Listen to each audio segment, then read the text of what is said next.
മലേഗാവ് സ്ഫോടന കേസിലെ പ്രതിയായിരുന്നു കേണൽ പുരോഹിത്. കഴിഞ്ഞ ദിവസം വന്ന വിധിയിൽ നിരപരാധിയാണെന്ന് കണ്ടത് വിട്ടയക്കുകയും ചെയ്തു. ഈ കേണൽ പുരോഹിത് അജിത് ഡോവലിൻ്റെ പിൻഗാമിയായിട്ട് വരുമെന്ന് പറഞ്ഞാൽ ശരിയാവും? അതിന് ഞാൻ ഉത്തരം പറയാം. അതിനു മുമ്പ് കേണൽ പുരോഹിത് ആരാണെന്ന് അറിയണം. ഇപ്പോൾ നമ്മൾ കേട്ടിട്ടുള്ളത് മലേഗാവ് ഹിന്ദു ഭീകരത, കാവി ഭീകരതയുടെ തെളിവായ മലേഗാവ് സ്ഫോടന കേസിൽ 6 പേർ കൊല്ലപ്പെട്ട കേസിൽ പ്രതി ചേർക്കപ്പെട്ട ആളാണ് കേണൽ പുരോഹിത് എന്നാണ് നമ്മൾ കേട്ടത്. ലെഫ്റ്റനൻറ്റ് കേണലാണ്, കേണലായിട്ടില്ല എന്നാണ് മാധ്യമങ്ങൾ പറയുന്നത്. കേണൽ പുരോഹിത് 1994 ഇന്ത്യൻ ആർമിയിൽ മറാത്ത ലൈറ്റ് ഇൻഫൻട്രിയിൽ കമ്മീഷൻ ചെയ്ത ഓഫീസറാണ്. അദ്ദേഹം മിലിറ്ററി ഇൻ്റലിജൻസിലായിരുന്നു. ഈ കേസ് ആരംഭിച്ചതിന് ശേഷം അദ്ദേഹത്തിനെതിരെ വിചാരണ നടപടി തുടങ്ങി, കോർട്ട് മാർഷൽ നടപടികൾ തുടങ്ങി.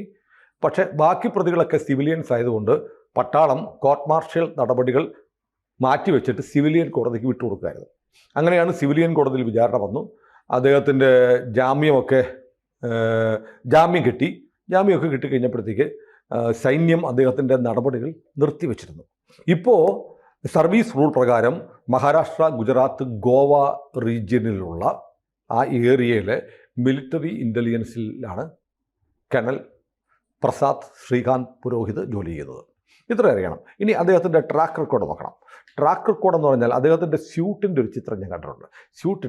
സ്യൂട്ടിൻ്റെ റിസ്റ്റ് ഉണ്ടല്ലോ, നമ്മൾ വാച്ചൊക്കെ ഇടുന്ന ഈ ഭാഗം, അതായത് കോട്ടിൻ്റെ താഴെ നമ്മൾ ഫുൾ കൈ ഇടുമ്പോൾ ആ മടക്ക് പോലെ വരുന്ന അവിടെ PP എന്നിങ്ങനെ തുന്നിച്ചേർത്തിട്ടുണ്ട്. ആ ചിത്രം കാണിക്കുക. സത്യത്തിൽ ആ PP എന്നുള്ള കേണൽ പുരോഹിതനെ കാണണ്ട, അദ്ദേഹത്തിൻ്റെ വസ്ത്രത്തിൻ്റെ അറ്റത്തുള്ള ഈ PP എന്ന അക്ഷരം കണ്ടാൽ പോലും ഇന്ത്യ വിരുദ്ധരും പാകിസ്ഥാനികളും കിടുകിട വിറയ്ക്കുമായിരുന്നു. ഇന്ത്യൻ മിലിറ്ററി ഇൻ്റലിജൻസിലെ ഏറ്റവും സമർത്ഥനായ ഓഫീസർ. അദ്ദേഹത്തിൻ്റെ ട്രാക്ക് റെക്കോർഡ് നോക്കണം. അതായത് അദ്ദേഹം 2007 മഹാരാഷ്ട്രയിൽ ഒരു വലിയ കള്ളനോട്ട് കേസുണ്ടായി. ഈ കേസ് മിലിറ്ററി ഇൻ്റലിജൻസ് അന്വേഷിച്ചു. അസ്വാഭാവികമാണ്, പക്ഷേ രാജ്യരക്ഷയുമായി ബന്ധപ്പെട്ട കാര്യമായതുകൊണ്ട് സമാന്തരമായി പോലീസും മറ്റും അന്വേഷിക്കുന്നതിനൊപ്പം തന്നെ മിലിറ്ററി ഇൻ്റലിജൻസും അന്വേഷിച്ചു. മിലിറ്ററി ഇൻ്റലിജൻസ് അന്വേഷിച്ച് അതിൻ്റെ സൂത്രധാരനായ സമാജ്വാദി പാർട്ടി MLA ആയിരുന്ന അബു അസ്മി ഉൾപ്പെടെയുള്ളവരെ പിടികൂടിയത് കേണൽ ശ്രീകാന്ത് പ്രസാദ് പുരോഹിതിൻ്റെ നേതൃത്വത്തിലുള്ള അന്വേഷണത്തെ തുടർന്നാണ്. മാത്രമല്ല, നാസിക്കിലെ നോട്ടച്ചടിക്കുന്ന കേന്ദ്രമുള്ളൂ നമുക്ക്, നാസിക്കിലെ സെക്യൂരിറ്റി പ്രസ്സിൽ നിന്ന് അച്ചടി മെഷീൻ, അതിൻ്റെ ഭാഗങ്ങൾ, കെമിക്കൽസ്, മഷി, ഇത് കടത്തിക്കൊണ്ട് പോയൊരു കേസുണ്ടായിരുന്നു. ആലോചിച്ചു നോക്കണം, ഇന്ത്യ സർക്കാരിൻ്റെ ഏറ്റവും പ്രധാനപ്പെട്ട ഒരു ആയുധമാണ് കറൻസി. ആയുധം എന്ന വാക്ക് ഞാൻ മനഃപൂർവ്വം ഉപയോഗിച്ചു. അത് ലോകത്ത് കറൻസി ഇല്ല പിന്നെ രാജ്യമില്ല, അല്ലേ? അതെ, രാജ്യത്തിൻ്റെ ഏറ്റവും നിർണായകമായ സംഭവമാണ് കറൻസി. ആ കറൻസി അച്ചടിക്കുന്ന നാസിക്കിലെ സുരക്ഷാ പ്രസ്സിൽ നിന്ന് സെക്യൂരിറ്റി പ്രസ്സിൻ്റെ ചില ഭാഗങ്ങൾ, മഷി, കെമിക്കൽസ്, അത് പുറത്ത് കിട്ടാത്തതാണ്. നമ്മുടെ നോട്ടച്ചടിക്കാൻ ഉപയോഗിക്കുന്ന കെമിക്കൽസ് ഒന്നും പുറത്ത് കിട്ടില്ല. ഈ സാധനങ്ങൾ മോഷണം പോയി. അപ്പോൾ അത് നാസിക്ക് മഹാരാഷ്ട്രയിലാണ്. കള്ളനോട്ട് കേസുമായുള്ള ബന്ധം ആലോചിക്കണം. ഇതിൻ്റെ പ്രതികളെ പുറത്തു കൊണ്ടുവന്നതും പുരോഹിതിൻ്റെ നേതൃത്വത്തിലുള്ള മിലിറ്ററി ഇൻ്റലിജൻസിൻ്റെ അന്വേഷണമായിരുന്നു. ഇനി തീർന്നില്ല. പാകിസ്ഥാൻ ISIയുമായി ബന്ധപ്പെട്ട് പാകിസ്ഥാൻ ISIയുമായി ഇൻഡോക്ട്രിനേഷൻ ചെയ്ത് അവരുടെ ഇന്ത്യയിലെ പ്രധാനപ്പെട്ട പ്രവർത്തനങ്ങളും അവരാർക്കൊക്കെ ഫണ്ട് ചെയ്യുന്നുണ്ട് എന്ന് അവരിൽ ഒരാളായി, അത്രേ എനിക്കറിയാവുള്ളൂ, ക്ലാസിഫൈ ചെയ്യാത്ത ഡോക്യുമെൻറ്റ്സാണ്, അവരിൽ ഒരാളായി പ്രവർത്തിച്ച് പുരോഹിത് പുറത്തു കൊണ്ടുവന്നിട്ടുണ്ട്. അതായത് നമ്മുടെ അജിത് ഡോവൽ പാകിസ്ഥാനിൽ മുസ്ലിമായിട്ട് താമസിച്ചിട്ടുണ്ട്. അപ്പോൾ ഇതിനകത്ത് ലഭ്യമായ വിവരങ്ങൾ പറയുന്നത് പാകിസ്ഥാൻ ISIയുടെ ഒപ്പം അവരിൽ ഒരാളായി പ്രവർത്തിച്ച് അവരുടെ നിർണായക വിവരങ്ങൾ ആര് പുറത്തു കൊണ്ടുവന്നു? പുരോഹിത് കൊണ്ടുവന്നിട്ടുണ്ട്. അങ്ങനെ കൊണ്ടുവന്ന രേഖകളുടെ അടിസ്ഥാനത്തിലാണ് ഇന്ത്യയുടെ മോചനം ഇസ്ലാമിലൂടെ എന്ന് നമ്മുടെ നാട്ടിലൊക്കെ മതിലൊക്കെ എഴുതി വെച്ചിരുന്ന, കേരളത്തിൽ ഉൾപ്പെടെ നിരവധി സ്ഫോടനങ്ങൾ നടത്തിയിട്ടുള്ള നമ്മുടെ ജലീലിൻ്റെ പഴയ സംഘടനയെ സിമിയെ നിരോധിച്ചത്.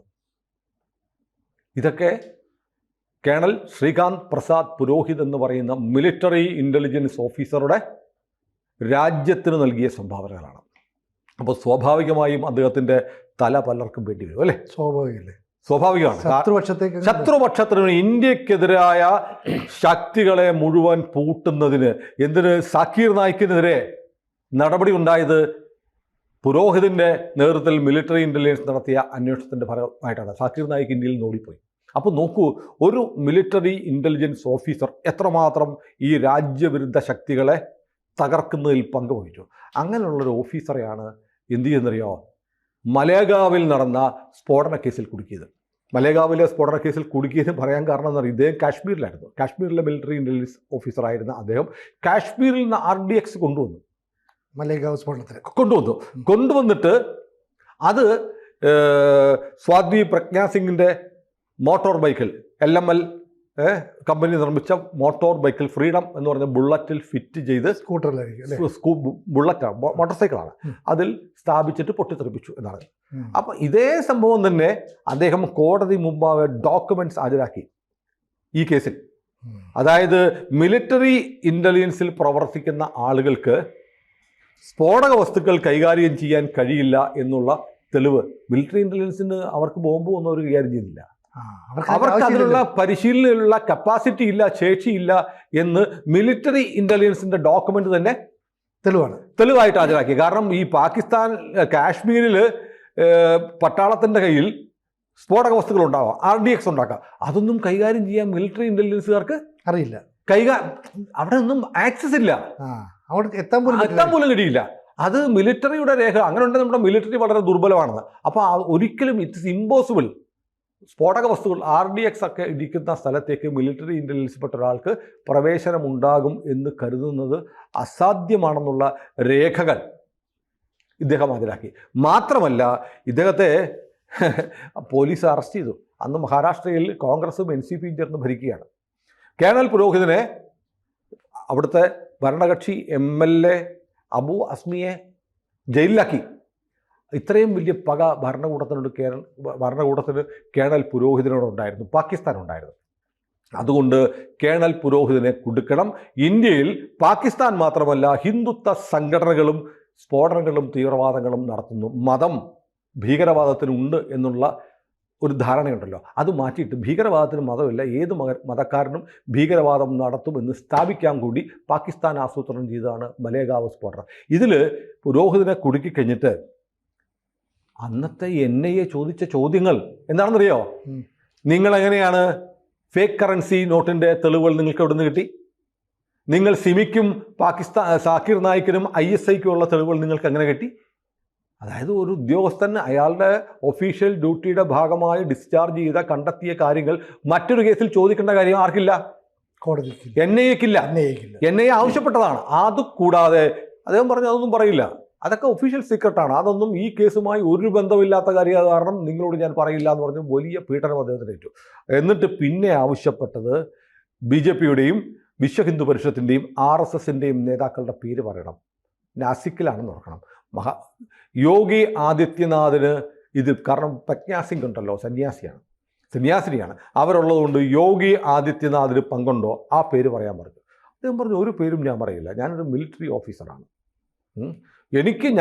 ഞാനിത് ചെയ്തിട്ടില്ല, എനിക്കിതിൽ പങ്കില്ല, ഇതാണ് തെളിവുകൾ എന്ന് പറഞ്ഞ് അദ്ദേഹം അക്ഷോഭ്യമായി വിചാരണ കാലത്തും ചോദ്യം ചെയ്യലിൻ്റെ കാലത്തും ഭേദ്യം ചെയ്യലിൻ്റെ കാലത്തും നിന്നു.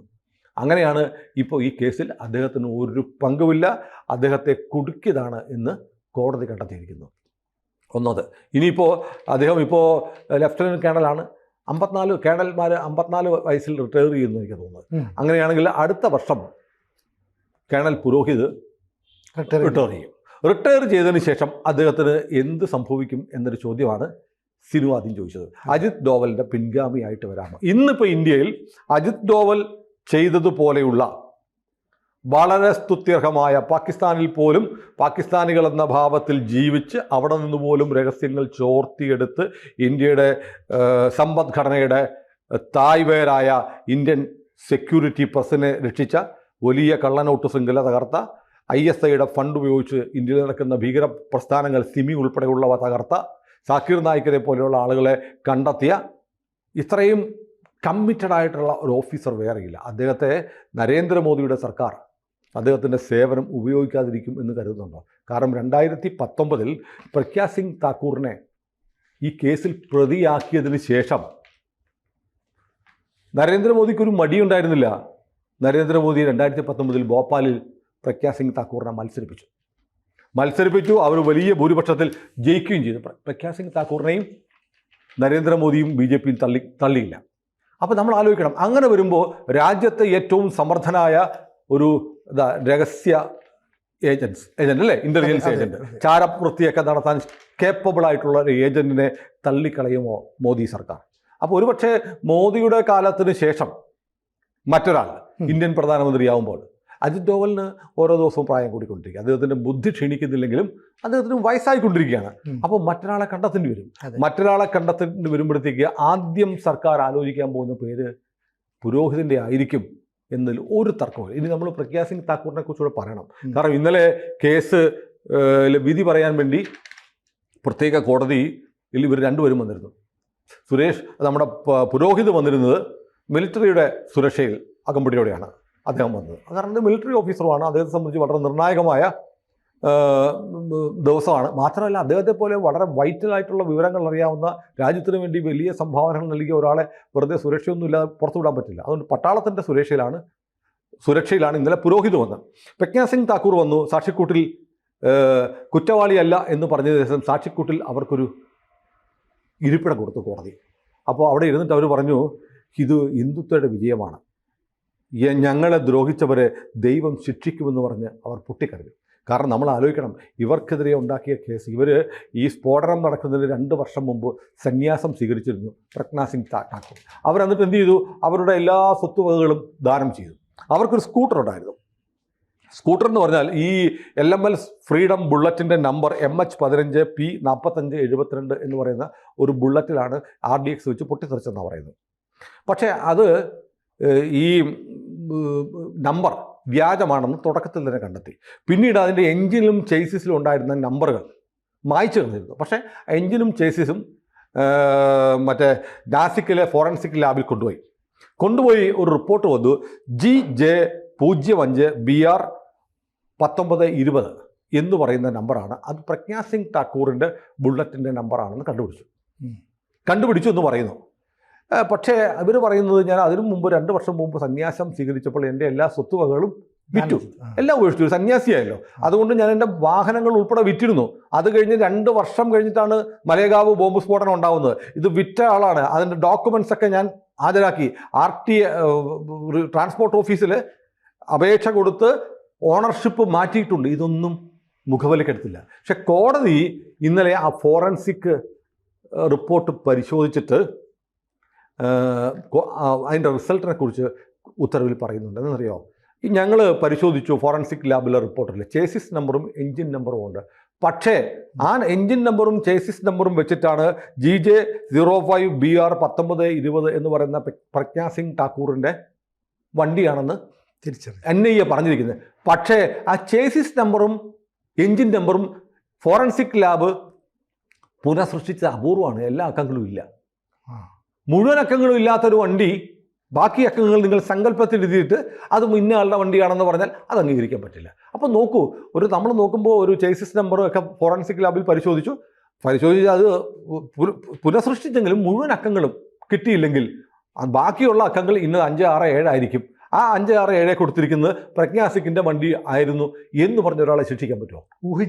ഊഹിച്ചെടുത്തു. അപ്പോൾ മനഃപൂർവ്വം പ്രഗ്യാ സിംഗ് താക്കൂറിനെയും പുരോഹിതനെയും ഈ കേസിൽ കുടുക്കിയതാണ് എന്നതിൻ്റെ തെളിവുകൾ അക്കമിട്ട് കോടതി പറയുന്നുണ്ട്. അപ്പോൾ എന്തുകൊണ്ടാണ് രാജ്യത്തെ 2 പ്രധാനപ്പെട്ട വ്യക്തികളെ, ഒന്ന് നമ്മുടെ ഇന്ത്യൻ സൈന്യത്തിന് വേണ്ടി അക്ഷീണം വലിയ സംഭാവനകൾ നൽകിയ രാജ്യവിരുദ്ധ ശക്തികളെ, പാകിസ്ഥാനെ, ISI ഒക്കെ തകർക്കുന്നതിൽ വലിയ പങ്ക് വഹിച്ച, ഇന്ത്യയിൽ ഭീകരപ്രവർത്തനം നടത്തുന്ന സംഘടനകളുടെ അമർച്ച ചെയ്ത ഒരു അതിസമർത്ഥനായ മിലിറ്ററി ഇൻ്റലിജൻസ് ഓഫീസറെ ഈ കേസിൽ എന്തിനാണ് കുടുക്കിയത്? അത് അവർക്ക് ഒരു വാക്ക് ഉണ്ടാക്കിയെടുക്കണമായിരുന്നു. എന്താണെന്നറിയോ? ഹിന്ദു ഭീകരത. ഈ കേസിൽ പല മിലിറ്ററി ഓഫീസർമാരും കോടതിയിൽ വന്നിട്ട് പറഞ്ഞു, ഞങ്ങൾക്ക് മേൽ സമ്മർദ്ദമുണ്ടായിരുന്നു. കാരണം പുരോഹിത് മിലിറ്ററിയുടെ സഹായം ഉപയോഗിച്ച് RDX കടത്തിക്കൊണ്ടുപോയി ഈ സ്ഫോടനം നടത്തി എന്ന് പറയാൻ ഞങ്ങളുടെ മേൽ മുകളിൽ നിന്ന് സമ്മർദ്ദമുണ്ടായി. ആരുടെ സമ്മർദ്ദം? അന്ന് കേന്ദ്രം ഭരിക്കുന്ന UPA സർക്കാരാണ്, മഹാരാഷ്ട്ര ഭരിക്കുന്ന കോൺഗ്രസ് സർക്കാരാണ്. അതേ കാലയളവിൽ നടന്ന മറ്റൊരു കാര്യമായിട്ട് നമ്മൾ കൂട്ടി ആലോചിക്കണം. ഇതേ സമാനമായ സംഭവമാണ് ബോംബെയിൽ, മഹാരാഷ്ട്രയിൽ തന്നെയാണ് മുംബൈ ഭീകരാക്രമണം ഉണ്ടായി. അജ്മൽ കസബിനെ ജീവനോടെ പിടിച്ചില്ലെങ്കിൽ, കൊല്ലപ്പെട്ടിരുന്നെങ്കിൽ അവൻ്റെ പോക്കറ്റിൽ ബാംഗ്ലൂരിൽ നിന്നുള്ള സമർ എന്നുള്ള ഐഡൻറ്റി കാർഡ് ഉണ്ടായിരുന്നു, അവൻ്റെ നെറ്റിയിൽ സിന്ദൂരക്കുറി ഉണ്ടായിരുന്നു, അവൻ്റെ കയ്യിൽ ചരടുകൾ ഉണ്ടായിരുന്നു. അപ്പോൾ ഹിന്ദുക്കളാണ്, ഹിന്ദു ഭീകരപ്രവർത്തകരാണ് ഇതൊക്കെ ചെയ്ത് സ്ഥാപിച്ചെടുക്കേണ്ടത് കോൺഗ്രസിൻ്റെ ആവശ്യമാണ്. നമ്മൾ ഇന്നലെ പറഞ്ഞു, അത് കഴിഞ്ഞ് കോൺഗ്രസിൻ്റെ വലിയ നേതാവായ ദിഗ്വിജയ് സിംഗ് പുസ്തകം എഴുതിയും മുംബൈ ഭീകരാക്രമണം RSSൻ്റെ സൃഷ്ടിയാണ്. പാകിസ്ഥാനിയായ കസബിനെ പിടിച്ചു, അവൻ്റെ വീട്ടുകാരുടെ വിഷ്വൽ വരെ വന്നു. എന്നിട്ടും ഇവർ പറഞ്ഞു ഹിന്ദു ഭീകരത ഉണ്ട്. ഹിന്ദു ഭീകരത എന്ന വാക്കുണ്ടാക്കി ഇന്ത്യയിലെ പ്രധാനപ്പെട്ട വ്യക്തികളെ, RSSൻ്റെ സർസംഘചാലകനെ, യോഗി ആദിത്യനാഥിനെ, BJPയുടെ നേതാക്കളെയൊക്കെ അറസ്റ്റിലാക്കാനും ഹിന്ദുത്വ രാഷ്ട്രീയം പറയുന്നവരെ കൽത്തുറുങ്കിലടയ്ക്കാനും വേണ്ടി ജിഹാദികൾ കോൺഗ്രസിൻ്റെ സഹായത്തോടെ ആസൂത്രണം ചെയ്തതാണ് മലേഗാവ് ബോംബ് സ്ഫോടനം. അതിൽ നിന്ന് നിരപരാധികളായ 2 പേർ പുറത്തു വന്നിരിക്കുന്നു. അപ്പോൾ കേണൽ പുരോഹിതനെ പോലെയുള്ള അതിസമർത്ഥരായ ആളുകളെ രാജ്യം ഉപയോഗിക്കില്ല എന്ന് നമുക്ക് പറയാൻ പറ്റില്ല. അദ്ദേഹത്തിന് ഒരു വലിയ കസേര ഒരുങ്ങുന്നുണ്ട്. കൂടുതൽ വാർത്തകളും വിശേഷങ്ങളും നിങ്ങളിലേക്ക് എത്താൻ ABC മലയാളം സബ്സ്ക്രൈബ് ചെയ്യുക, ബെൽ ബട്ടണും അമർത്തുക.